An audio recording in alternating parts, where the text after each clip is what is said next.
Ladies and gentlemen, welcome back to another episode of Rubik's Craft SMP here on the Rubik's Craft SMP server. Wow, what a concept. I tried to get as close as I could to this ladder while still being able to climb it. Look at that. Ooh, someone's flying by. That's likely Apollo. Apollo's been flying around here while I've been journeying to get back home. See, I went on a journey today. I went on a little bit of a journey. Woo, okay. Forgot how far off the ladder I was. I went on a journey today, and I'm going to show some of that footage right now. Essentially, I wanted to do some mining, right? Because I need to make a beacon, and I need to make a beacon to finish my storage room, so I thought, let's just do some mining before today's episode. I didn't get as much as I wanted to, but I did get some, and it's just still going to take a while before we actually get enough iron. But as you can see, I ran into a bit of a snag. I found a nether guarding fortress, or sea guarding thing, whatever it's called. And basically, I don't know why I always think I'm more invincible than I am, because those guardians, as you can see, they just eat me for breakfast. And there's not much that I could do there in terms of saving myself. But I actually managed to track down the area, and I got all my stuff back, which is great. Oh, and there's Apollo. Hello. And I also got this ocelot head, which is pretty nice. Add that to the collection. I do want to go heavier on the heads, like sooner rather than later. Maybe after this floor is finished, I'll actually start going. Hello. And we ended up getting how much iron? Like this much iron, whatever this is, with this and this, because I put in the wrong thing at the start here. Yes, I did. I put they're referring to this one right here, keep gambling. I believe NEJ came by and dropped that off, and I just put that up. And I'll respond in a little bit. Up here, the second floor has been it's the entrance is completely functional, right? So if I grab a pass right here and I actually try it out, boom. Why didn't that work? Oh, that's the original. I can't be dropping that. Cannot be dropping that. Where did I put the actual one? Let's see. It's gonna take me a second. Fine, give me a second. Okay, I found it. So now if I drop it right here, oop, not on the carpet, right here, boom, doors open, I get it back, and then I've got the water stream that now takes us up to the second floor, which is currently empty. We're gonna work on the second floor today. Now, I haven't shown much of the puzzle house building in the previous episodes for like the bottom floor, but I'm going to be showing a little bit of the building for the floors moving forward. The way I want to do is just show some puzzles without maybe showing the redstone behind them without showing the solution, right? Because I don't want to spoil it for the Rubik's Craft people, because every Rubik's Craft person watches my videos. No, that's not true, and that's totally okay. But basically, we're gonna make a puzzle here, but I need to get some resources first. That's where we're at right now. But the entrance is done, and I think that's enough butts for right now. Let me get some resources. All right, we're taking a quick detour with Apollo. Apparently there's a dragon nearby. I don't really know what that means, but I actually haven't explored this area that much. I'm borrowing wings. I don't have any wings. Ooh, I guess we should take the opportunity to also look at my base in a second. Oh, this is the dragon. Oh, that's cool. That's really cool. Oh, like a little blue, it's like a worm ring, you know? I don't know if any of you guys play D&D, but there are worm rings in D&D, and that's very cool. That's awesome. And there's the first aerial view of our base. It's really not that impressive currently. You know, there's a lot of things happening behind closed doors in a way, but I'm sure once more things start popping up around here, it'll look a lot better. Anyways, I'll return this stuff to Apollo and get to work on that redstone. Okay, so I got the supplies that I need, and the question is, where am I gonna put this? Now, I haven't conceptualized exactly how this floor is gonna look like. I haven't come up with any cool giant space needing areas or anything, so I don't think it matters too much. The thing that does matter is I need a little bit of vertical space. Now, one of the nice things about this being so big is that I can create areas. I don't have to fill up all the space, right? Like there's a bunch of empty space here where redstone can come down from the other floor. So why not? Let's say right here. This doesn't need to be here. Excuse me, I'm embarrassed. Why not right here? That's what I'm thinking. Why not right here? And I don't even have the right box. Okay, the first thing we're gonna do is put up a line of note blocks right here. Is that the very first thing we want to do? You might be asking, or I might be asking, because I'm trying to remember if there's something else I should put there first. But no, I think note blocks is going to be the easiest thing to start with. We got 8 of them lined up. Everything's going to be in pairs of 8s, essentially. Next, we're going to want observers, and thankfully I have quite a few of them already in my hotbar. So let me, I guess, get under this way. Maybe I shouldn't have replaced this. If I break, grab more scaffolding. This should work fine. There we go. Yeah, facing down. So we're going to be sending redstone signals down, which is why we need space, basically, underneath us. There we go. Okay, and then we're going to want to put a second layer of observers along the note blocks this way, like so. And then we're going to want to put up some pistons. Now, if you guys don't know already, pistons and observers have a funky quality where essentially they will push a block but then not retract it immediately because the ticks happen so quickly. And this whole thing relies on that function. I guess what I can kind of explain what we're doing now is we're making a color combination lock, and a very, very, very simple one too. Yeah, right. Yes, I'm doing this right. So we're going to use the 2 colors of blue and orange. Now, up here, it's not going to be wool. It's going to be concrete powder because we need it to fall back down. Here's the deal. When we push this, boom, it pushes it up. We push it down, it falls down, right? Pretty simple. We're only going to have one of these colors on display at a time. So these blocks are going to come in, cover up right here, and it's getting awfully dark in here. I need to light it up. There we go. Now we've got a top shelf as well. So every time we hit this... Oh, wrong click. There we go. Is that so? Does that... What? Wait, hang on a second. What? Oh, I guess actually beating the drum does not affect observers. I honestly did not know that. I just assumed it would. I've always done it in creative where I have to use right click, but that's very interesting. I had no idea. Well, anyways, as you can see right now, every time we hit, it changes colors, basically. And it's a very simple way to do it. Now, the reason we want to have these pistons or have the blocks fall down is because it can create different states of redstone, essentially, if that makes sense. No, wait, that's wrong. The reason we do this is because it's spam proof. That's right. We'll get to the different state of redstone next, but like, you could spam this and it's just not going to break, at least not easily. Maybe you could break it after a while, but I don't think anyone's going to accidentally break it. Of course, anything can be broke purposely. Anyways, let's move on to the next step. Okay, now we're going to put some pistons down here underneath the observers, like so. I didn't even build this out all the way. I'm ashamed. Next, what we're going to do is these pistons. Okay, here's the deal. Let me take you through my thought process real quick, right? When I was creating this, I was like, boy golly, I need a way to easily make a redstone line through piston movement, right? Which there is one way you could do that. You could place some blocks, right? And when the piston gets activated, a redstone line going through will go through the block, and then you could have a repeater over here which carries the line. That's one way to do it. The problem is when you have things stacked up next to each other, it gets more complicated, and I need this thing to be stackable for cohesive combination power.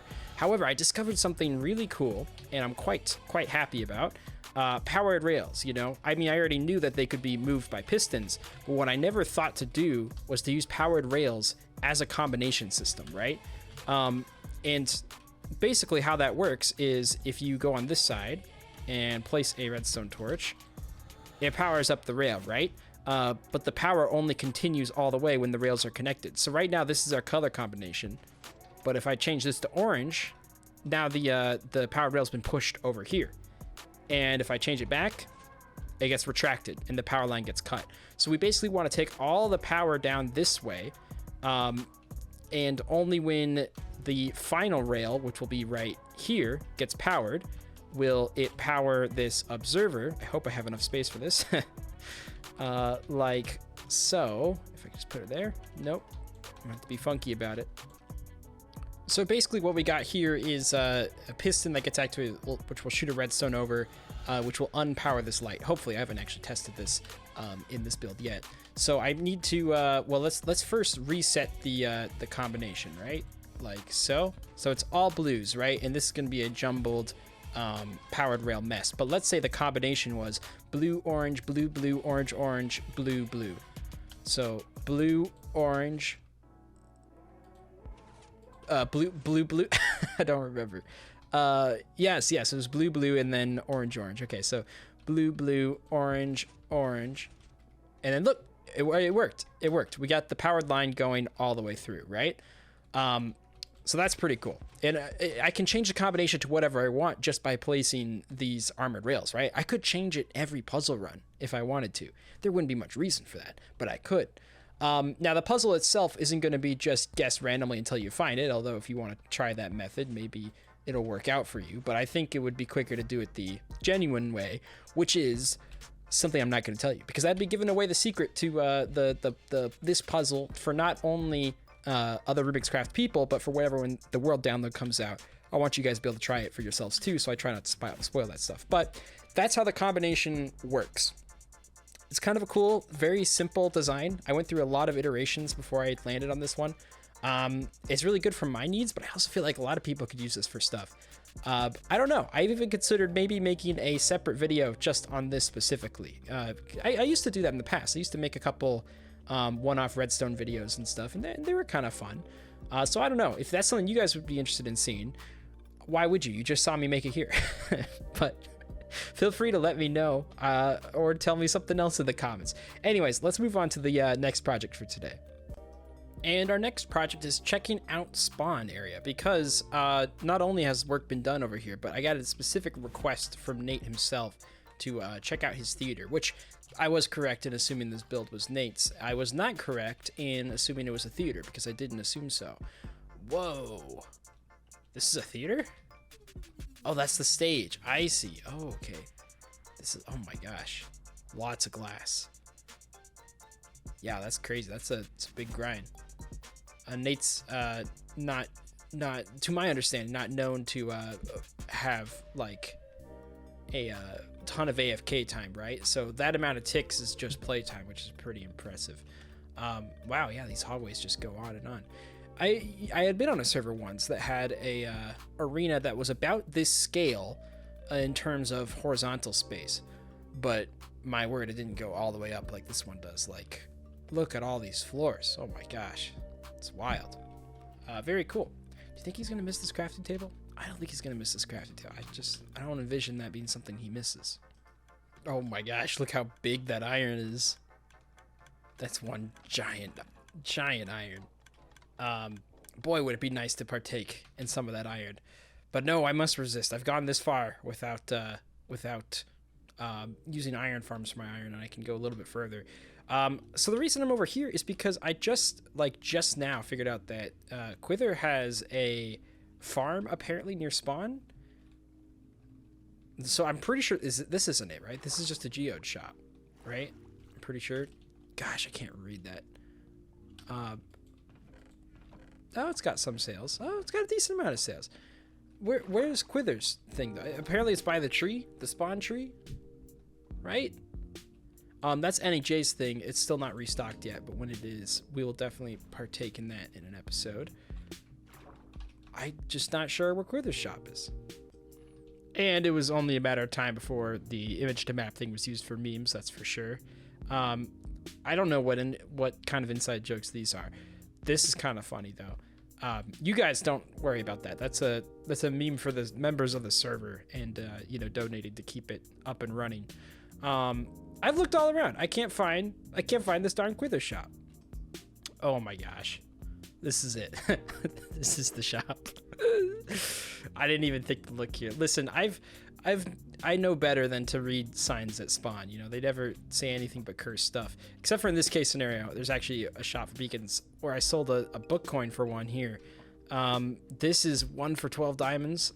Yeah, I could have got it a little cheaper here, but not that much cheaper.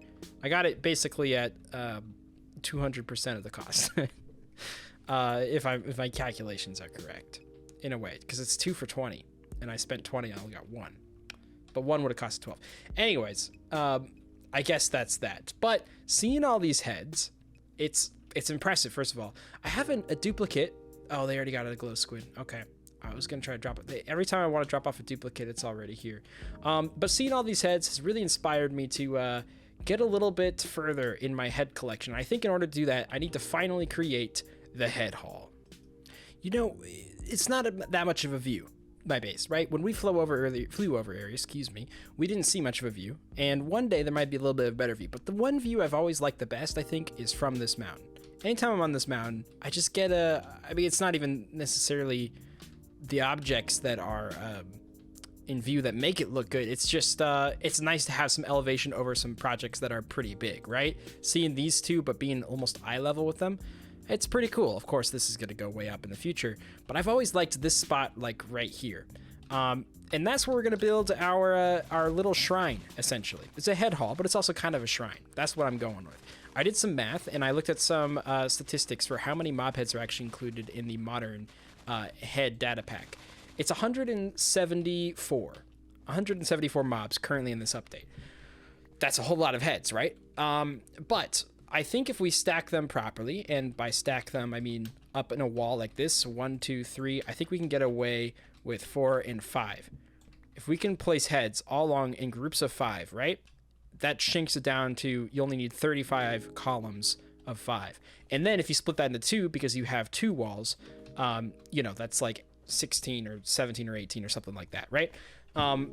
So I just need an 18 block long wall on both sides, and that's going to create the hall. And then will we get all the heads of the game? Probably not. It's not likely, especially with how little I grind. But I think once I have this set up, maybe next episode we'll do an entire episode just of hunting heads. I think that's what I'm thinking. But I don't even have any plans for what this is going to look like or anything. So I'm just going to mess around with some blocks and see what I come up with. Okay, I'm going with something a little bit goofy here. Not super goofy, just a little bit goofy, right? For starters, we'll start with less goofy and get more goofy, okay? We have a cross-stitched floor here. This isn't that goofy. A lot of people have done this before. I'm pretty late to incorporating one of these into my everyday building. But, you know, cross-stitched stripped wood is very popular. Not that crazy. And I think it's going to work nice because it looks like comfortable but also efficient, like fancy wood paneling. Wood paneling on the floors isn't necessarily that fancy, right? But in a place where mud brick barns exist and stuff, this is something that would probably be a little bit fancier. I don't know if I'm digging the color. Maybe I should try a different wood. Maybe even, dare I say, like birch, right? Because we got some quartz incorporated in our theme, similar with the book coin structure. If we use the birch floor, maybe that would bridge the two together. I just realized that just now, because I'm not crazy about this color. Maybe dark oak would also look, I don't know. We'll try a few things. That's one thing. A little next goofy is using mushroom blocks as the walls. This wall might look a little bit plain and goofy, but there's a reason for that. It's going to be covered with heads, like head to toe covered with heads, right? They're going to walk in. There'll probably be some kind of like just basic stair contraption right here. When you walk in, and then the heads immediately start, right? Because I want to make it easy for me to come in here and place. And I got to make sure I light the heck out of this place because I do not want a creeper to blow up this stuff. Actually, I think creeper damages off. That might not be an issue. Anyways, mushroom blocks in this. This will still be basic enough. I should have brought up heads to show. Let me grab some. Okay, so I grabbed 3 heads here, all of different colors, just so that you can get an example. The reason we're having the background be so plain is so that it doesn't stick out amongst... I swear I had another head here somewhere. Did I drop it? Might have dropped it. Okay, I might have to grab that. Actually, I really don't want that to despawn. I'm gonna grab it real quick.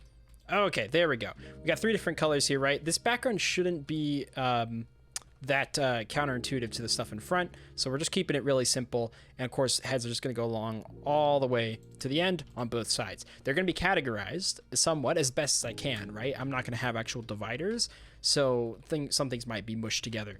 But between 4 blocks, actually no, I think I wanted to add 1 more block up here, didn't I? Maybe I'm sticking with 4 because the next thing I'm going to show you, it's kind of ingrained with the 4 block design. Over here's where we get to the most goofy. Is this too goofy? Be honest with me. Is this too goofy? That's the... I mean, I don't do question of the day, okay? But that is a question I happen to be asking today. Is this too goofy? I think it's kind of funny. I think, you know, the idea of a shrine is something that people go over to idolize something, right? And if the shrine is full of heads, they are probably idolizing heads. And what better way to show that they're idolizing heads than to literally have heads on the side of the wall going down, right? We got 3 different faces here. We got this one with the wide big mouth, This one with the narrow, slight, big mouth, still a big mouth. This one with just the like tiny mouth, like the hey mouth.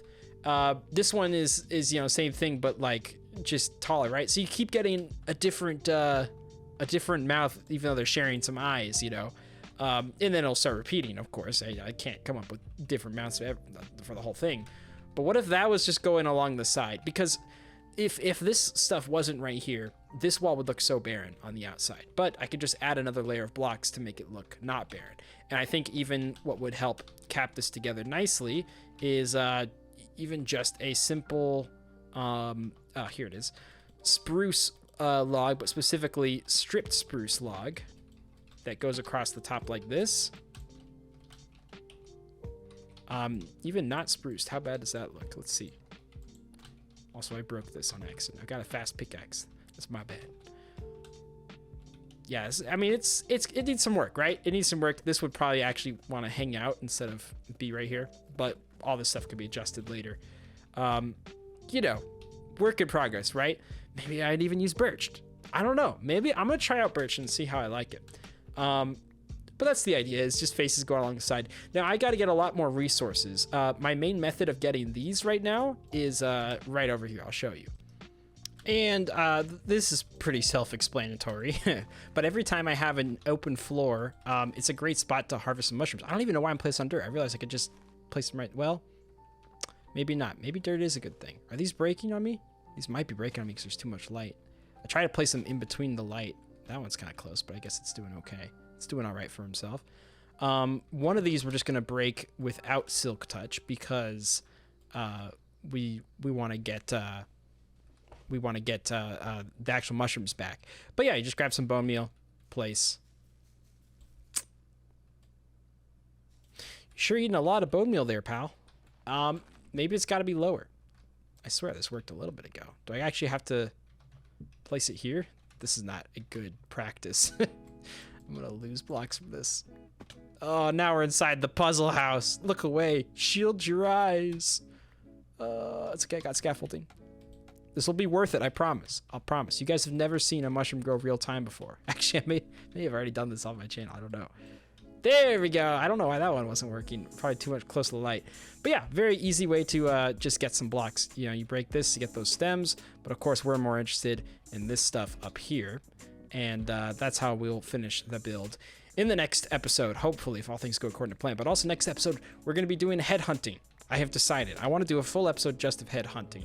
And I think next episode's a good opportunity to do that. And behind the scenes, I'll work more on puzzle house stuff and hopefully have some more stuff to show you guys. So thank you guys all so much for watching. It's been a pleasure and an honor to make a video for you all today. And if you'd like to check out more, you can always subscribe and come back next week for a new episode. And my boots broke. That's fun. Ooh, thunder's going on. Anyways, thank you so much for watching, and I'll see y'all in the next one. Take care. Goodbye. So long.